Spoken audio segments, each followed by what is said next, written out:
Welcome to one more episode of the brand called You. We have brought some very, very interesting and very iconic names to you through our podcast and our video casts. Today we have an old friend and someone who has quite an incredible reputation in the consulting world, Sanjay Jain. Sanjay, welcome to the brand called You podcast. Thank you. It's great to have you. Thank you. Sanjay has just retired from Accenture, and after spending 32 years as managing director strategy in the global capability network of Accenture, Sanjay is going to talk to us about his journey and about his learnings. Sure. So Sanjay, you're an MBA from you're from IIT Delhi, you're an MBA from Miami, and then you started work in Cincinnati. Correct. Talk to us a little bit about your early career with Accenture, and then how you moved back and set up a practice here. Sure. Happy to do that.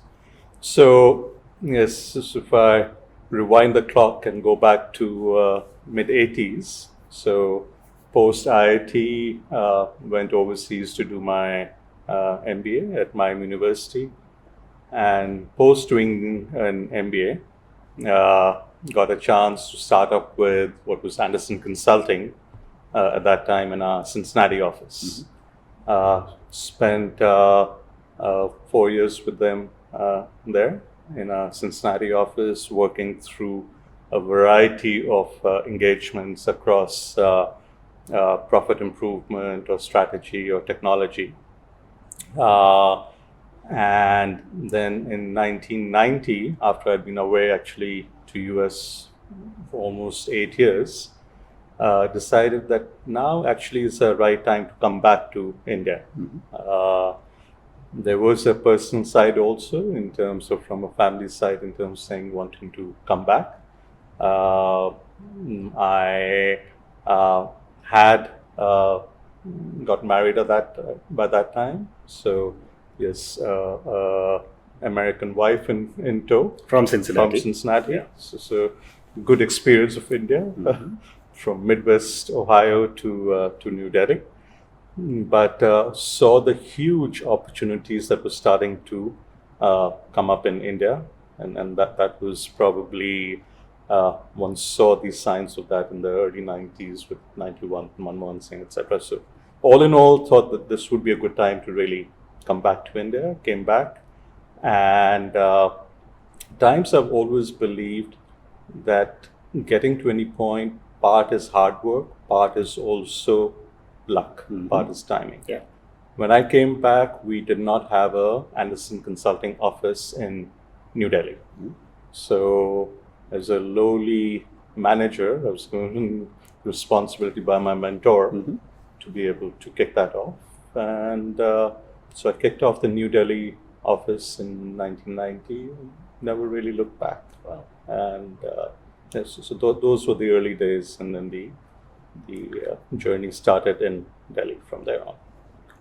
So one question that I have for you, you're a lifer Right. with Accenture, Right. and the thousands of people who see our podcast, Right. they're the millennials or the younger managers, and something. Right. And for them, they genuinely believe that the faster they change jobs, the faster they will grow, and the more money they will make. True. So, what is your thought on spending so much time? And mind you, I mean, you reached right to the very top. So there must be some merit in spending 32 years and reach the top, as compared to keep jumping jobs. So I think a couple of perspectives. Number one is as there's a old proverb that I'm very fond of.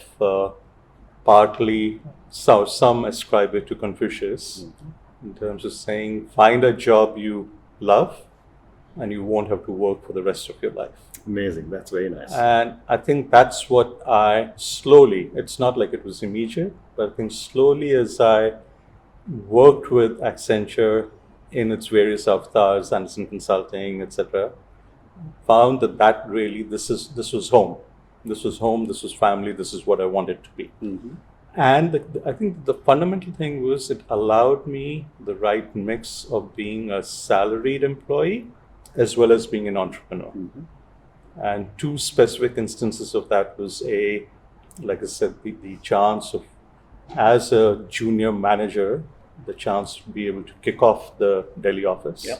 Number two is more recently, or about a decade ago, started what was called, or what is still called, the Capability Network. Earlier, Avtar was the Global Talent and Innovation Network. It's very simply put, it was a distributed consulting capability, which I think is one of its kind in terms of scale that it has built up. It's a powerhouse today, serving our strategy and management consulting needs. Main USPs being cross-border, talent agility, get the right talent at scale, not low cost, because low cost gets commoditized very quickly. So I think that overall mix of being able to be an employee and be an entrepreneur and be challenged throughout your life is really, I think, what stood me in good stead. And that, coming back to your specific question, that what with the millennials and others now, in terms of job hopping, staying in one job, my sense is it doesn't really matter whether it's one job or multiple jobs. It is follow your passion, see if each role that you get is challenging, is engaging. If it is, then it doesn't really matter whether you're in one job or you're changing multiple jobs. Main thing is find your passion and stick to it. Yeah. Find a job you love and you don't have to work for the rest of your life. Fantastic. So IIT Delhi, Right. MBA from a top business school. Right. You go to Cincinnati, which is Procter and Gamble country. Right. Why did you choose consulting? As I looked and I mean, I'll admit that it was not this love at first sight, and that I saw that, yes, I'm going to be here now for the next 32 years. I think as I looked at various opportunities and saw the spectrum that was available, what even initially I realized in consulting, which as I saw the results, proved to me that, yes, thinking was right, that it would provide the intellectual stimulation to me in terms of being constantly learning. And number two is key was in terms of value add to all the stakeholders. And as I look at clients, whether they're in the profit or the not-for-profit sector, and one has seen measurable outcomes where one has really made an impact. And that is what, an ability to do that across industries, across functional areas, across geographies is really, I think, why one realized that, yes, what I had selected was the right choice. And then going back to my preamble, that in terms of constantly learning, being challenged at every stage, and being an entrepreneur, I think just stuck on with the so-called cradle to grave Fantastic job. Fantastic. So, you came and set up a one-person office. Today, there must be, 15, 20,000 people working for Accenture, or maybe the numbers are even higher. I can quote one stat. When I joined Anderson Consulting, the larger Arthur Anderson, etc., in India, I was employee number 45. Okay. When I retired, I'm talking about in India. When I retired, we were over 200,000 people. Incredible. Seeing the journey across, I mean, not just consulting, but technology, outsourcing, all the different. So I had 1 0 missing in my 15 to 20,000. But the question that I wanted to ask you was that, having worked with hundreds of thousands of youngsters, how have you seen work attitudes change over the last 3 decades? It's been interesting. I mean, there is, as you know, the alphabet soup, starting with the baby boomers, going through the generation X, through the Y, Y1, Y2, and the Z, and like all the alphabet soup, and the millennials. And it's actually a continuum. I mean, if I look back at the baby boomers, the Gen X need to be more independent, don't want to be micromanaged, were great workers. And here, when I'm pointing out some of these characteristics, it is not necessarily a 0-1 saying, okay, they were great workers, but the Sure. ones today are not great No, workers. no, I think it is what are the defining characteristics in Correct. each of these people. So that was more around Gen X.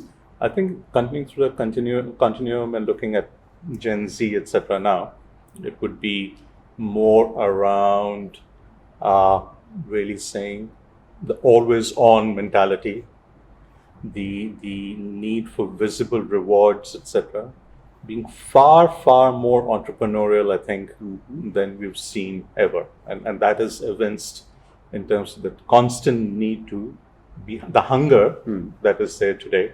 And I think that's really what is important for recruiters and companies to recognize, that unless you're able to constantly, whether saying provide them challenging roles or new areas to develop, unless you keep constantly feeding that hunger, you're gonna lose that.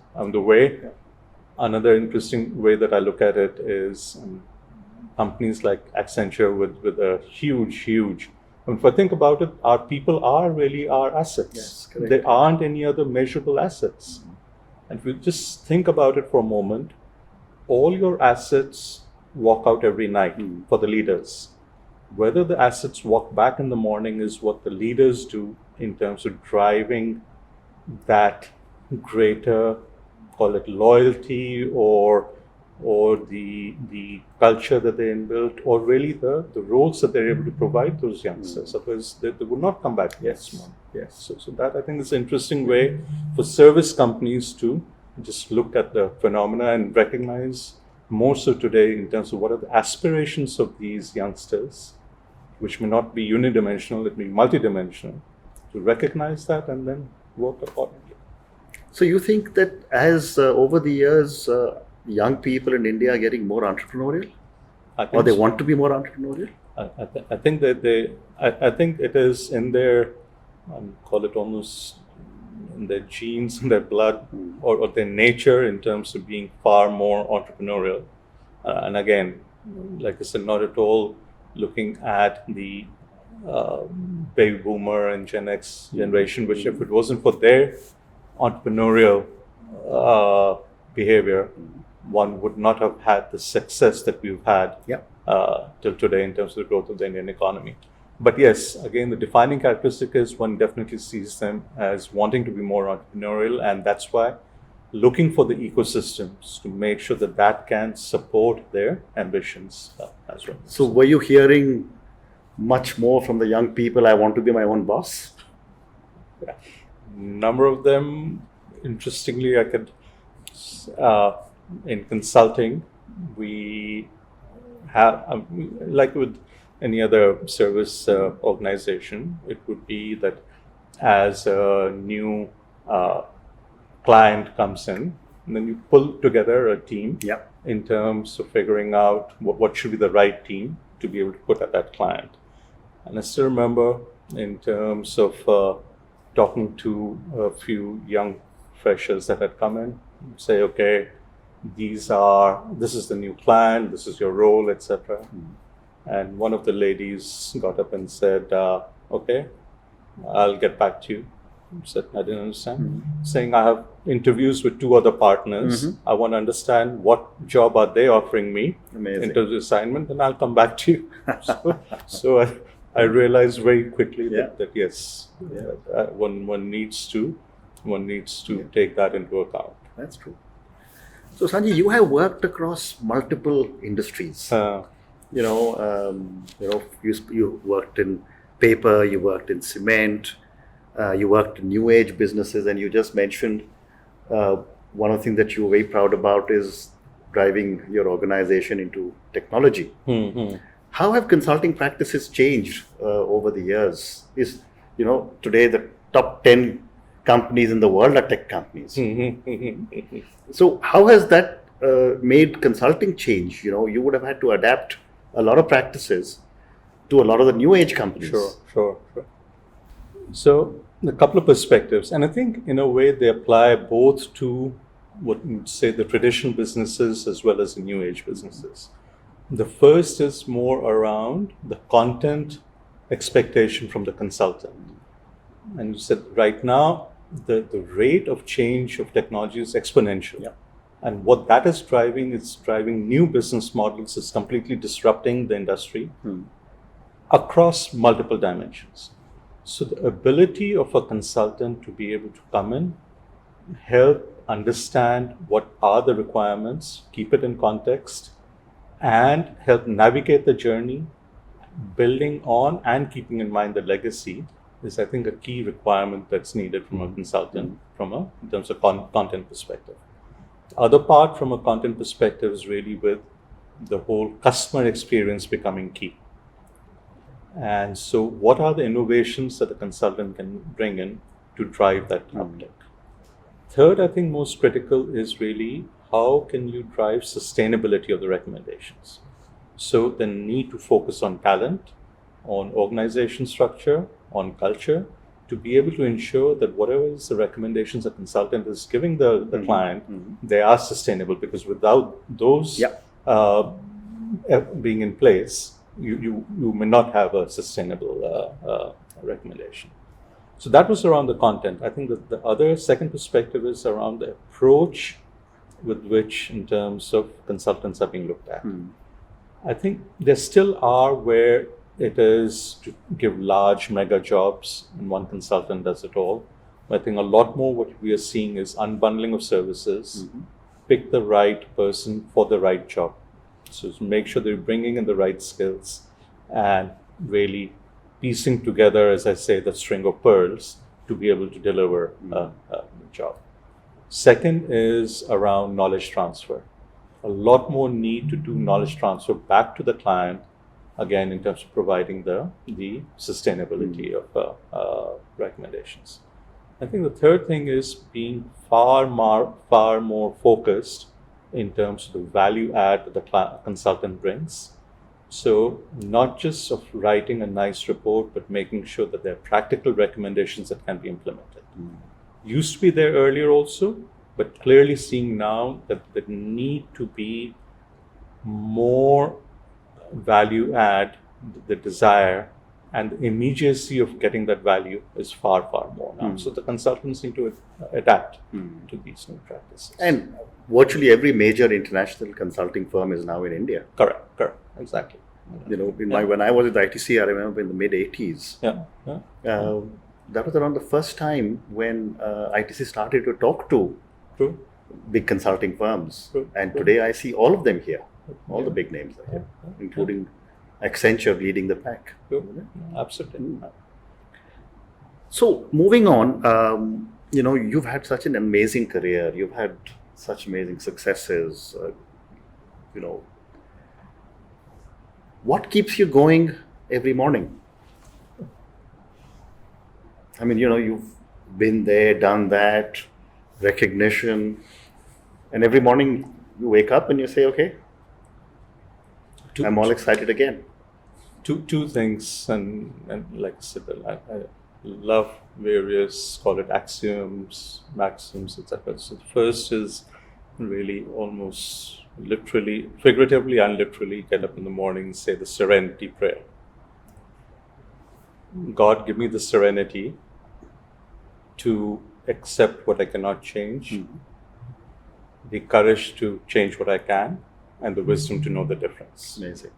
So you get up in the morning and you say, all of this stuff is happening, all of this experience in the past, what I want to do, but can I just get a dose of reality as to what I can do, cannot do? Yeah. And the second, more literal basis is what I call being relevant. It is interesting that while one is in an institution like Accenture, the flow of information is almost automatic. You get flooded with information. Once you retire from an institution like that, you need to create your own mechanisms to make sure that information flow is there. And the need again for that information flow is back to this key, literally one word of saying a need to be relevant. Because the moment one stops being relevant, and that you define what you mean by relevance. But unless you are, whether it's an extension of the passion, but morphed into what now you expect from the future, or whichever way we look at it, but that is a key part of saying the need to be relevant is really what drives me. I like your prayer very much. I mean, I'm sure a lot of our listeners would love to hear this, more often and maybe learn from it. Sanjay, after so many years of experience, one of the questions I remember, a lot of our listeners keep asking us is, all the successful people who have come on our podcasts, do they ever fail? I mean, they're sitting at the apex of their careers. So, a question I ask all my guests is that I'd love to hear some learning from your failure or failures. What are your thoughts? I think as I look through the last 32 years, there absolutely have been multiple failures. It's not one single one that I can point out, but as I look through all of them, there are some patterns that emerge. I think first one is really very often as a consultant, we take a solution in search of a problem. So the number of times where there has been a misstep has been one has done that and adopted that attitude with a client that your issue is not important. Here I have a solution. Now let me help you figure out how that solution does really meet your needs. And that always has input. Number two is in terms of taking the client for granted. Where you take a relationship, where you take a client for granted, then that again is a major problem. And that applies not just to clients, but as you know, across probably all our relationships, whenever you start taking someone else for granted. And third is in terms of not asking for help. At times, one believes you're Superman, you're a Lone Ranger, you know it all, you can go out and do that. And that's when some of the issues have happened. Versus being able to orchestrate and bring in the right skills, both in terms of self, the team, and the organization. And that has really helped in terms of moving forward. Very well said. Very well said. So I'm coming to the second last question, which is, Sanjay, tell us about what your hobbies are. That's an interesting thing because I think for the last 30 years, I didn't really have a hobby except getting up in the morning and going to work and then coming back. But started learning how to play bridge. Wow. That keeps you mentally active. The second one you'll be very surprised by, but started learning Urdu. Oh, wonderful. It is because we have in the family, my dad and all have been, and I've also been very fond in terms of just listening to the ghazals, etc. So I said now's the time when maybe I should restart and actually learn a bit about Urdu so I can appreciate more going forward. Very interestingly, third one is around theory of relativity, quantum physics. So Stephen Hawking, Brief History of Time is my favorite author. Back to basics of IIT Delhi. Back to basics of IIT Delhi. So feel I'm missing something there. And then traveling. So those really are some things that trying to get a little bit more focus on. Fantastic. Okay, so last question. You had a fantastic, successful innings with Accenture, and most of us, you and I you're younger than me, but given today's state of health, I've often believed that our life after so-called retirement will be as long as our working life. What are your thoughts for life after Accenture? It's very interesting. I think there's a long road ahead, and one of the things that I really believe is in terms of advice to the youngsters is in terms of having work-life balance. I espoused it for 32 years. To my regret that I never got a chance. So hoping to do it in the second innings. But there's actually a interesting poem by a Brazilian modernist which I think captures whatever I'm really thinking about my second innings. Would you like to read the poem to us? I would love to. Okay. So it's My Soul Has a Hat. It's by Mario de Andrade, who's a Brazilian modernist, 1893 to 1945. The poem, like I said, My Soul Has a Hat. I counted my years and I realized that I have less time to live by than I have lived so far. I feel like a child who's won a pack of candies. At first he ate them with pleasure, but when he realized there was a little left, he began to taste them intensely. I have no time for endless meetings where the statutes, rules, procedures, and internal regulations are discussed, knowing that nothing will be done. I no longer have the patience to stand absurd people who, despite their chronological age, have still not grown up. My time is too short. I want the essence. My spirit is in a hurry. I do not have much candy in the package anymore. I want to live next to humans, very realistic people who know how to laugh at their mistakes, who are not inflated by their own triumphs, and who take responsibility for their actions. In this way, human dignity is defended, and we live in truth and honesty. It's essentials that make life useful. I want to surround myself with people who know how to touch the hearts of those whom hard strokes of life have learned to grow with the sweet touches of soul. Yes, I am in a hurry. I'm in a hurry to live with the intensity that only maturity can give. I do not intend to waste any of the remaining desserts. I'm sure they'll be exquisite, much more than those eaten so far. My goal is to reach the end satisfied and peace with my loved ones and my conscience. We have two lives, and the second begins when you realize you only have one. Fantastic. Beautiful words. Thank you, Sanjay. Sanjay, thank you very much for being on our podcast. Really appreciate the time you've taken. Thanks. So we've just heard words of wisdom from Sanjay Jain, who has led 200,000 people.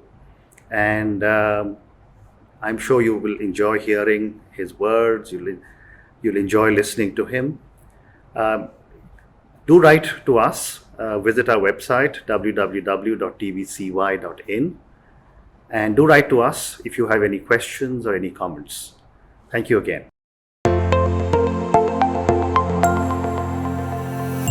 Thank you for listening to the Brand Called You podcast. Be sure to visit tbcy.in to join the conversation, access show notes, and discover fantastic bonus content. You can follow us on YouTube, Twitter, Facebook, and Instagram. Simply search for The Brand Called You. Thank you and see you next week.